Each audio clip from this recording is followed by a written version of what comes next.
Looky, looky.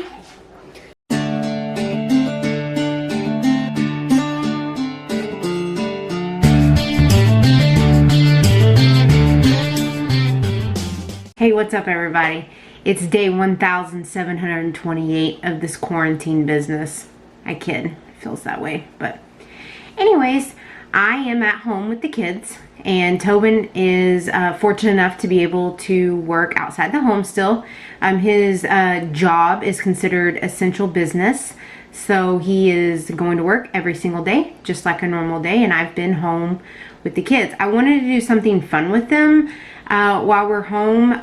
Tomorrow we actually start the virtual learning part of the education. There's Sarah. And so I'm gonna go pick that up today. But for today we're gonna, today, this afternoon, we're gonna go pick up their stuff and we start schooling tomorrow. So for today, we're going to make bread. Now I have a bread maker and I could very easily just throw this stuff in the bread maker, but I thought it'd be fun to do it an old school way. So we're gonna, I have a recipe and I'm going to give you all the information of how they did it and who we got the recipe from, and we will go from there. Y'all come along with us. Okay guys, so we're getting started. I have my two helpers here. Easton, say hi. He is measuring out the flour, and then I have Sarah. Say hello, Sarah. Good evening, Sarah. Okay, so remember, she's a teenager, she's elusive. Okay, so this recipe I found on YouTube. There's some irony in that, isn't it? This recipe comes from the Big Family Homestead. It's the Amish white bread. Link, or the video. So I went in there, I watched it the other day. I hopped on one of their live streams and someone made mention of them making bread. So I went ahead and went in there, and it seemed like the easiest way to do it. So we're gonna give it a shot. So right now we're just measuring out stuff. We've got our flour that we're measuring. We've got our sugar that we're measuring. And then I've got a few other things that we need to measure out, and then we'll go over exactly what all the ingredients that you need. Okay guys, so this is what you'll need ingredients wise. One thing on the table that is not on the table is 4 cups of water. It needs to be warm, so I don't want to leave it out right now until I'm ready to use it. So you'll need 4 cups of water, 1 1/3 cups of sugar, a 1/2 cup of oil, 3 teaspoons of salt, 3 tablespoons of yeast, and you're going to start out with 10 cups of flour. The recipe actually calls for 10 to 12 cups. They said we're going to start out with 10 first, and as we make the dough, we're going to end up adding more flour to it. So that will get you started. So let us get started and then we'll go from there.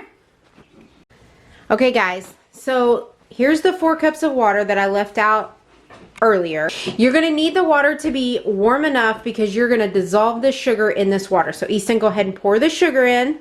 So satisfying. Wait, I ate some more. I think he's trying to eat something in the background. Okay, now take the wooden spoon. You're going to stir it until it dissolves. This kind of spoon. You can use any kind of spoon, right, but long enough that you don't have to touch it. Alright guys, so we're going to stir that till it dissolves. Okay, so in this part, as you can see, the sugar has dissolved in the water. So we obviously got the water warm enough, which is perfect. We're going to take the yeast and you're going to just sprinkle it on top of the water. Not just dump, you got to sprinkle it a little. Correct. We're going to sprinkle it a little bit. There you go. Kind of sprinkle it all over. Now, Sarah with the bottom of the spoon is going to kind of just gently stir through it. You're not going to do a real hard stir.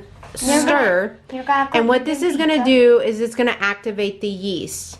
And if it's done properly, then the yeast eventually will start, over the next few minutes or so, will start kind of foaming. So let's cross our fingers and see what happens.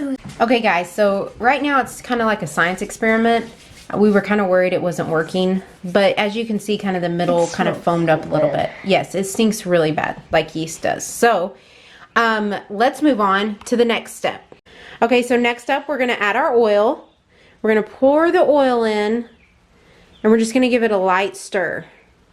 As you see, it just breaks all the foam. Yeah, it just breaks it up. Don't be worried if it does that. It's supposed to do. All right, Sarah, I think that's good. All right, now on to the next step. Okay, so the next step is to take half of your flour and mix it into the stinky yeast mixture. So half of it would be 5. So 2, 3, 4, 5. And then we're going to take, at this point, we're going to add our salt. Ding, ding, ding, ding, ding. A little bit there. Okay, so this is the part we're going to start stirring. Stir it very gently because we don't want anything being thrown out and Get our bread. having yeast everywhere and start growing bread outside of our bowl. So we're going to stir it, and you're going to stir it until it kind of makes this like milky, real liquidy consistency. It smells like bread. Okay, so this is the consistency we're looking for. At this point, you're going to start adding a little bit of flour at a time because you're going to want the dough to be doughy and not sticky. So don't go and dump the rest of your flour in there because you may add too much. So Sarah's going to stir, Easton's going to add, and we're going to see how many it takes to get. Easton, how many do you think cups do you think it's going to take to get there? Probably like 5. You think 5? Okay, so this is 3 cups in, and you can see it's kind of starting to come together, a little bit more of a dough. I think we'll probably add 1 more. You're going to want to get it where it's not quite as tacky, a little bit more doughy, because we're going to then throw it onto the table, and we're going to finish kneading it and working it. And make sure you put flour on here. Yes, that's going to be our next step. While you're getting ready, while we're mixing that together, you could go ahead and flour your surface. Ours is just our kitchen table, but we've also floured our You can do it anywhere except chair. We floured the floor. We floured Easton. We floured Sarah's shorts. So the objective is just to flour the table, but we'll see. Okay, so I think this is the consistency we're looking for. If it gets It's not quite tacky. It's not quite completely like a dough. So we're gonna now flip it over to the table and we're gonna start kneading it. Okay, so we're gonna knock this over and then we're gonna start kneading it. Can I take a little bite of it? No. So you're gonna wanna get flour, Easton, kind of fold it over. Like this. There you go, and knead it. This is called kneading the dough, Easton. You're kind of working the dough into it. But you can get your flour off the table. That's why you're flouring the table. Okay, so we've been kneading the dough, adding flour as needed. We ended up probably adding another cup of flour on top of it. We've probably been doing it for about 3 or 4 minutes. I'm thinking we're getting pretty close. What you want is when the dough kind of comes together, you're wanting to touch it and it spring back and not be tacky. So I think we're getting there. Okay guys, about 5 minutes later, this is what we got. A big old dough. Sarah sticks her fingers in and it kind of bounces back. Doesn't really have any sticky parts to it. So I think we're ready for our next step. Okay guys, so the next step is we're gonna throw this back into this bowl. Sarah, go ahead and put it back in the bowl. And we're gonna cover it with a warm cloth and let it rise for 1 hour. Okay, so I'm gonna be completely transparent with y'all. This is what my kitchen looks like after that first step. I mean, I guess you're not doing it right if your kitchen doesn't look like a bomb went off in it. Okay guys, it's been 1 hour and this is what our bread looks like. You give it a little bit of a it got a little bit of a pull, and what we're gonna do is we're gonna flour our surface. Is that what it's supposed to do? Mm-hmm. Then you're gonna dump the bread onto the surface. Do you need a spoon? And pizza, whatever you want to make. Look at that. Mm-hmm. Gorgeous. Gorgeous. Beautiful. Smells like bread. Oh, good. We've accomplished that much. So then you're just gonna kind of roll it up together. Like this? Yeah, let's flour some on the top. And this is where we're gonna kind of separate it out. So kind of knead it together. Like this? No, just very gently. There we go, see? It's not gonna be very sticky. Oh, it's gorgeous. Oh Y'all, my gosh, look how pretty it is. this dough is not sticky at all. It's very soft and fluffy. So, Like this? Or should I keep going? I think you're good. Now we're gonna divide it into 4s, because this is how much this makes. So we're just gonna use, we have a cutter right here, and we're just gonna cut it in 4s. Just eyeball it, best we know how. We need to flour this.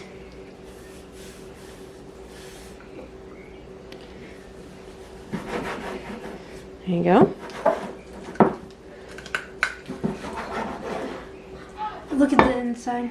I know, it looks good. All right, we're gonna cut it in 4s.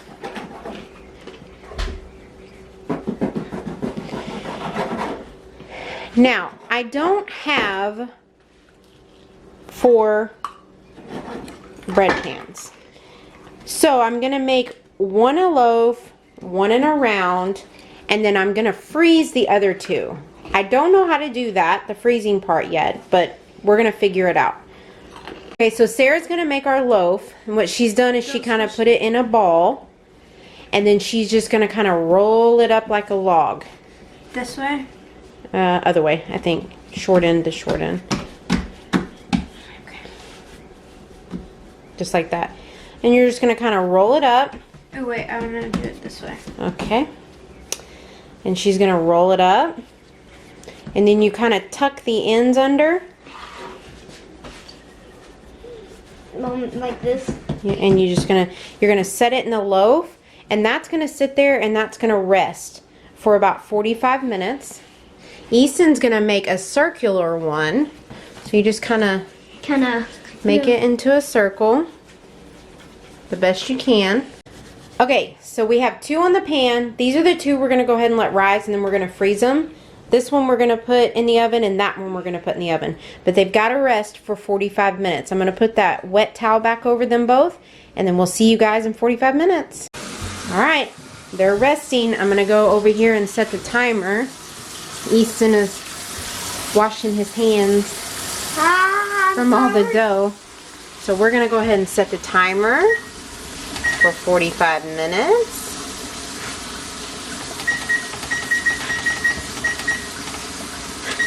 All right, guys, we'll see you in a minute.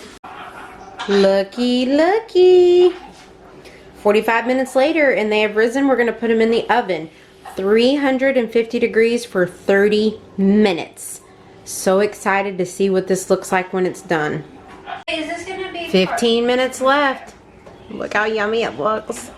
Okay, guys, 30 minutes is up. Look at those yummy breads. I'm actually going to take them out and put them on the cooling rack. I don't want to let them cook much longer. So, I'm going to go ahead and take them off, and I'm sure my kids are going to be in it in no time. Okay, guys, so that's it. That's our step-by-step instruction on how to make bread. It was so easy. I mean, really, it was very, very easy. The steps were very easy to follow. The bread smells amazing. I'm really excited to try it. Now, what you probably saw was that we had 2 doughs left over. We're going to make cinnamon rolls with those. So we will be making a video with that. It'll follow this video because you can use the dough from this recipe for your cinnamon rolls. So y'all go ahead and hit that subscribe button and the like button and hit the bell so you can get notified, and let us know what you think. Y'all have a great day. Bye.